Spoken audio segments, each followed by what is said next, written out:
Hello everyone, I welcome you all on this learning platform of teaching goals. अब I hope कि आप सभी लोग अच्छे होंगे। तो आपकी केवीएस की साइकोलॉजी सीरीज चली हुई है, जिसके अंदर यूनिट जो 3 है उसका सेकंड टॉपिक है concept of school mental health.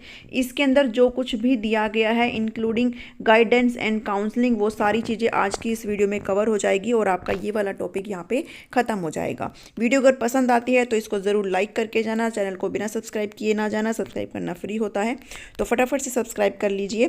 Concept of mental health क्या होता है, सबसे पहले ये समझेंगे। देखिए, हेल्थ पता है ना आपको, स्वास्थ्य क्या होता है। हेल्थ का मतलब क्या है कि भाई आप फिजिकली भी बिल्कुल फिट है, इमोशनली बिल्कुल फिट है ना, और सोशली भी बिल्कुल फिट है। तो हर तरीके से अगर आप फिट है तो आप मतलब हेल्दी है। अब यहाँ पे मेंटल हेल्थ का मतलब क्या है कि आपका जो मानसिक स्तर है, जो आपका बौद्धिक लेवल है, अगर वो सही से आपका काम करता है, अगर आप कोई भी स्ट्रेसफुल सिचुएशन के प्रति अगर आप स्ट्रेस नहीं होते हैं, आप उस चीज़ के प्रति अडेप्ट हो जाते हैं, आप सिचुएशन के अकॉर्डिंग खुद को ढालना जानते हैं, तो आप मेंटली क्या है, हेल्दी है। ठीक है। Mental health refer to the maintenance of successful mental activity, कि आप सक्सेसफुली अपने मेंटली कार्य अच्छे से अगर कर पा रहे हैं तो आप मेंटल हेल्दी पर्सन हैं। अगर आपके अंदर एबिलिटीज़ है कि आपके साथ कोई भी चेंज अगर हो रहा है, आपको कोई ऐसी सिचुएशन अगर आपके सामने है, तो आप खुद को वहाँ पे अगर अडेप्ट कर पा रहे हैं, खुद को अगर वहाँ पे एडजस्ट अगर कर लेते हैं और स्ट्रेस नहीं लेते हैं, तो आप क्या हैं, आप एक मेंटली हेल्दी पर्सन हैं। Maintaining productive daily activities and fulfilling relationship with other, अगर आपके सभी के साथ जो संबंध है, जो रिलेशनशिप है, अगर वो अच्छे से वर्क कर रहे हैं, तो कहीं ना कहीं आप मेंटली हेल्दी हैं। ठीक है। तो मेंटल हेल्दी पर्सन वही होता है जो अच्छे से अपनी जो मेंटल एक्टिविटीज़ हैं उनको अच्छे से कर पाए, जो भी परिस्थितियाँ उसके सामने है उसके अकॉर्डिंग वो खुद को अगर एडजस्ट कर सकता है बिना रोए धोए, तो वो फिर क्या है, वो मेंटली हेल्दी पर्सन है। So school can be a great location for mental health promotion and identification intervention। अब यहाँ पे स्कूल के मेंटल हेल्थ की बात करी गई है। इसका मतलब ये है कि यहाँ पे स्कूल में भाई बच्चा जाता है ना, स्कूल में बच्चा छोटे से लेकर के अर्ली चाइल्डहुड से लेकर अडोलेसेंस तक का है ना, बाद तक जो है बच्चा स्कूल में रहता है। तो यहाँ पे मेंटल हेल्थ को लेकर के स्कूल का जो स्तर है वो कैसा है, स्कूल में बच्चे के साथ कैसे यहाँ पे ट्रीटमेंट होना चाहिए, स्कूल में बच्चों के मेंटल हेल्थ को लेकर के क्या कुछ चीज़ें होनी चाहिए है, तो ये सारी चीज़ें आज की इस वीडियो में हम अच्छे से कवर करेंगे।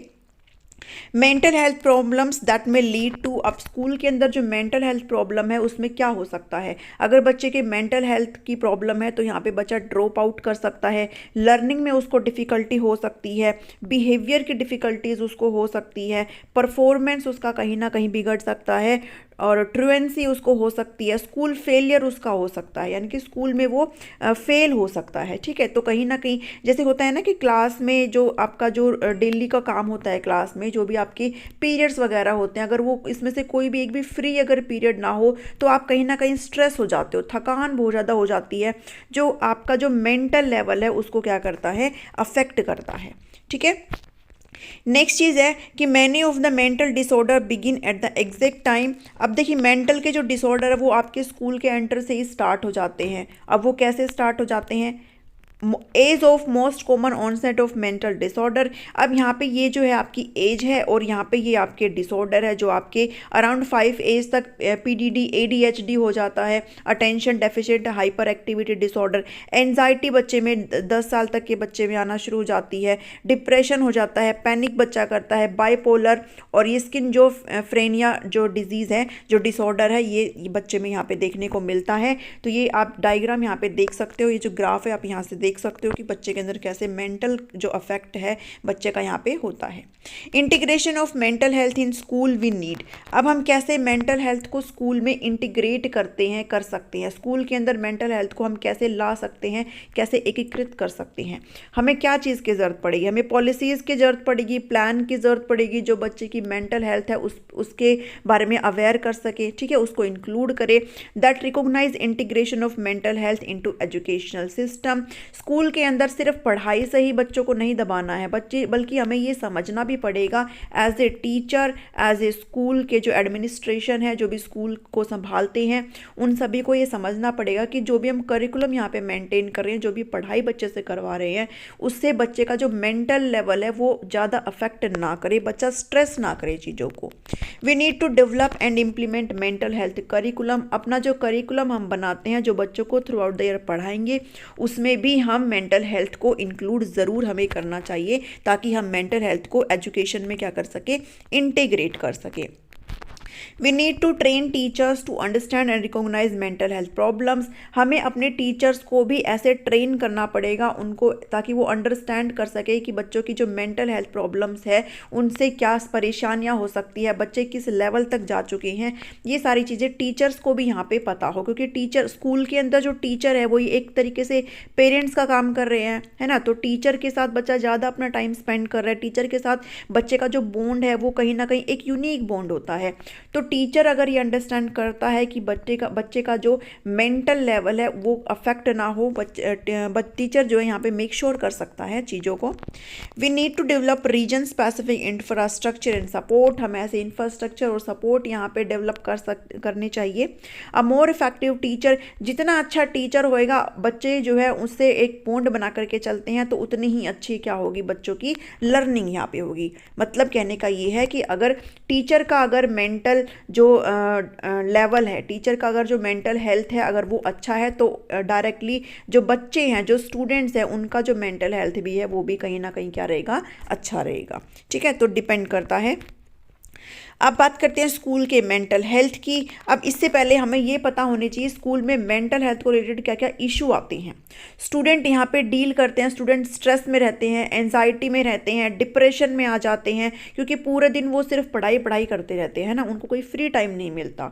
तो many are not focus throughout the day and not even, मतलब वो स्किप करने की कोशिश करते हैं क्लास को, क्योंकि इतना बिजी स्केड्यूल हो जाता है, हम लोग चीज़ें देखते ही नहीं है, ले पढ़ाई पे पढ़ाई, पीरियड पे पीरियड बच्चों को ऐसे देते रहते हैं, और बच्चे इससे क्या स्ट्रेस फील करते हैं, बच्चे डिप्रेशन टाइप यहाँ पे फील करते हैं। तो ये इश्यू है जो स्कूल में चलते हैं और जो मेंटल हेल्थ को बच्चे को अफेक्ट करते हैं। Most of the time teachers and parents are not even aware. बहुत सारा टाइम ऐसा होता है जब टीचर्स को और पेरेंट्स को पता ही नहीं चलता कि बच्चे के साथ क्या समस्या है, बच्चा मेंटली बहुत ज़्यादा डिस्टर्ब यहाँ पे होता है और टीचर्स को और पेरेंट्स को पता नहीं चल पाता। तो ये भी एक इशू है जो यहाँ पे है। अब मेंटल हेल्थ एंड टीचर्स और मेंटल हेल्थ, इसका मतलब ये है कि जो शिक्षक है, जो पढ़ाने वाले हैं, उनका भी मेंटल हेल्थ यहाँ पे अगर सही है तो बच्चे भी जो है ऑटोमेटिक यहाँ पे चीज़ें सही बच्चों को डिलीवर करेगा। टीचर की अगर मेंटल हेल्थ यहाँ पे सही नहीं है तो बच्चे के ऊपर इसका डायरेक्टली इफेक्ट पड़ेगा कि वो कैसे पढ़ा रहा है, कैसे चीज़ों को देख रहा है।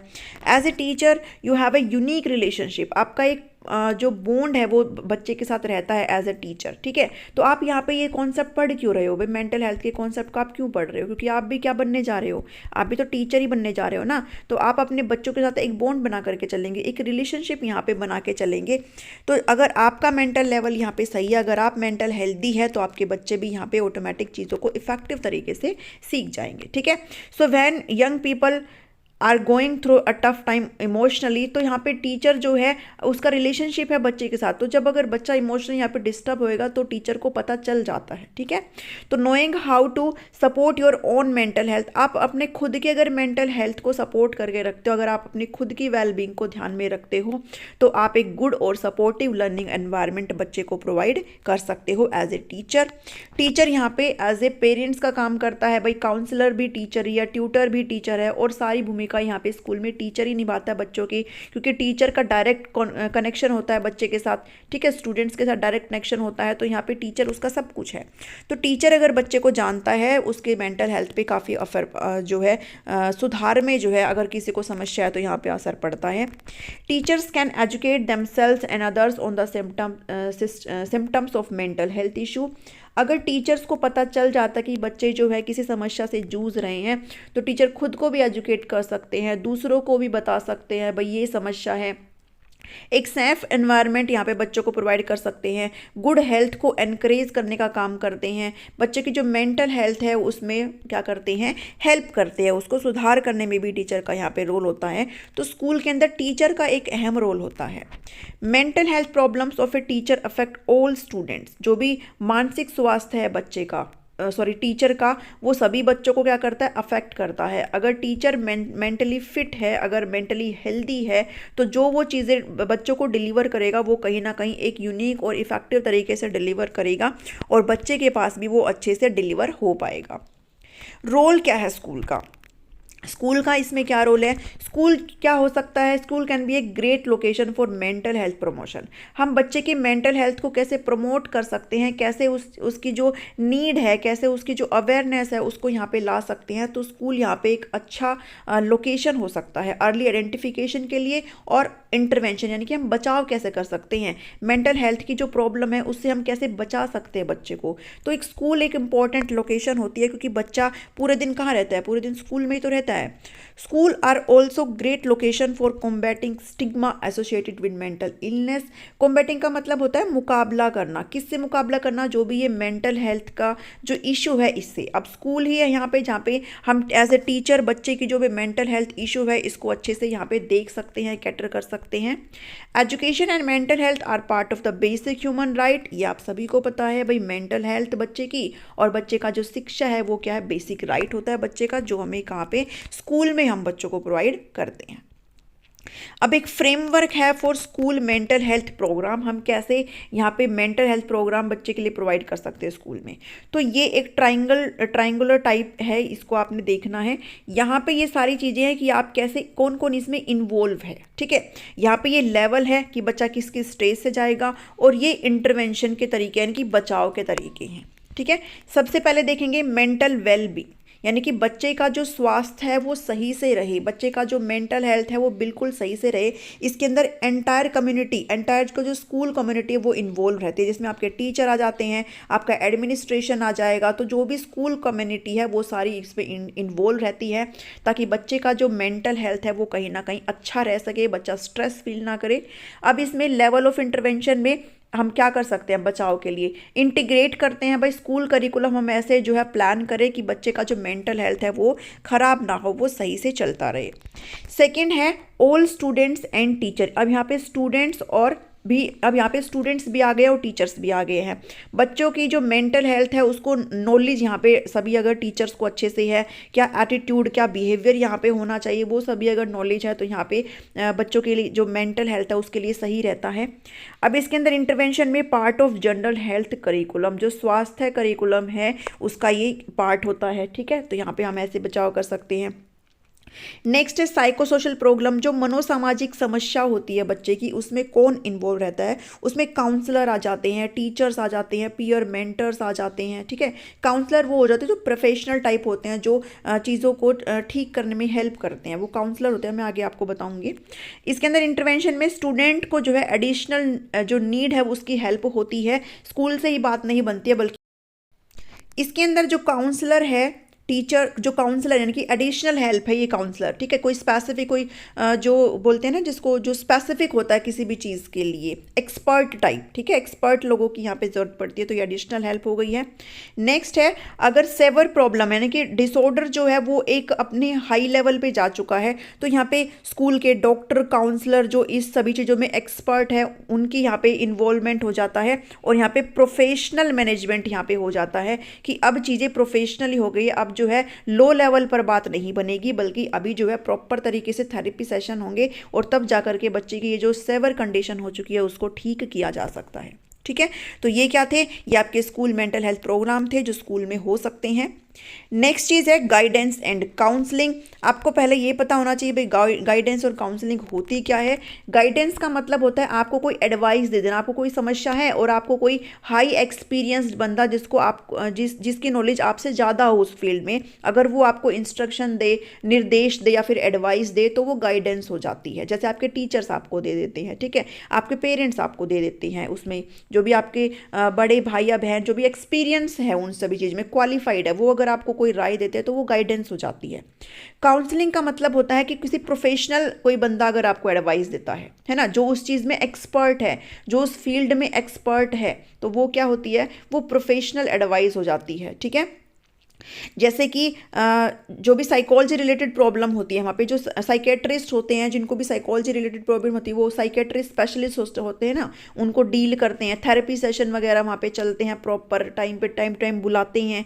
तो काउंसलिंग होते हैं किसी भी प्रोफेशनल पर्सन के द्वारा, और गाइडेंस होती है जो कोई भी दे सकता है, जो भी आपसे एक्सपीरियंस्ड हो बस उस चीज़ में। ठीक है, उसके बाद टाइप्स ऑफ काउंसलिंग देखते हैं। मेंटल हेल्थ प्रॉब्लम के अंदर है ये। ठीक है, मेंटल हेल्थ को हम कैसे डील कर सकते हैं, तो इसके अंदर 4 तरह की टाइप्स है काउंसलिंग की। पहली है कॉग्निटिव थेरेपी। कॉग्निटिव थेरेपी का मतलब है कि आपके संज्ञान से रिलेटेड कोई भी समस्या है, उसको यहाँ पे जो स्पेशलिस्ट है वो यहाँ पे देखता है, जो भी आपकी मेंटल एक्टिविटीज़ हैं उनको यहाँ पे डील करते हैं। ठीक है, आपका जो भी अनवांटेड बिहेवियर है उनको डील करता है यहाँ पे थेरेपिस्ट जो होता है, जो प्रोफेशनल है यहाँ पे जो आपको डील कर रहा है। उसके बाद ग्रुप थेरेपी के अंदर आ जाता है कि जो डिसऑर्डर आपके अंदर है, अगर वैसा ही डिसऑर्डर किसी भी अदर पर्सन के पास भी है, तो ग्रुप में चीज़ें चलती हैं। अब ये आपस में एक दूसरे के साथ अपनी फीलिंग्स यहाँ पे शेयर करते हैं। ठीक है, ग्रुप में चीज़ें चलती हैं। उसके बाद है साइको एनालिसिस, यानी कि मनोविश्लेषणात्मक। तो ये मनोविश्लेषण, तो इसका मतलब ये है कि आपके पास से रिलेटेड जो भी चीज़ें चलती है यहाँ पे, मतलब कि आप जो इस वक्त जो जैसे बिहेव कर रहे हो, आप इस वक्त जैसे एक्ट कर रहे हो, उसका रीज़न क्या है, ये सब यहाँ पे जो है जानने की कोशिश करते हैं जो स्पेशलिस्ट होते हैं। ठीक है, ये 4 तरह की थी। अब counselling helps mental issue by helping you. Counselling जो आपके मेंटल इशू में आपको कैसे हेल्प करता है, पहला है आपकी कंडीशन, जो आपकी कंडीशन इस वक्त हो गई है, आप जो मेंटली अनहेल्दी यहाँ पे हो गए हो, उसका क्या रीज़न है वो समझने की कोशिश करना। ठीक है, अंडरस्टैंड करना। उसके बाद फेस करना चैलेंजेस को। यहाँ पे आपको आपके सामने चुनौतियाँ दे दी जाती है, आपको चैलेंजेस दे दिया जाता है, और जो भी प्रोफेशनल जो बंदे हैं जो आपको डील कर रहे हैं, वो आपको यहाँ पे फेस करवाते हैं चैलेंजेस को। ठीक है, ताकि आपके बिहेवियर में यहाँ पे चेंज हो सके। चेंज करंट बिहेवियर, कैसे आपका जो मेंटल हेल्थ है वो ठीक हो सकता है, आपका जो भी करंट बिहेवियर है, जो भी अनवांटेड बिहेवियर आप यहाँ पे शो कर रहे हो, उसको चेंज करवाने में हेल्प करते हैं। ठीक है, give room for healing. Give room for healing का मतलब ये होता है कि जो पास्ट में जो कुछ भी चीज़ें आपकी घटित हुई है, उसको भूल करके अपना जो प्रेजेंट है और जो फ्यूचर आपका होने वाला है उसको टाइम देना। ये इसका मतलब है गिव रूम फॉर हीलिंग का, कि पास्ट में जो कुछ भी हो गया है उसको भूल करके, उसको स्किप करके आप अपने प्रेजेंट और फ्यूचर पे ध्यान दें, तो आपका जो मेंटल हेल्थ इशू है वो कहीं ना कहीं क्या हो सकता है, ठीक यहाँ पे हो सकता है। सो आज की इस वीडियो में इतना ही था। आई होप आपको ये टॉपिक क्लियर हो गया होगा। वीडियो पसंद आती है तो इसको ज़रूर लाइक करना, सभी के साथ शेयर करना, और चैनल को तो जल्दी जल्दी से सब्सक्राइब कर ही लीजिए। Thank you, thanks for watching me.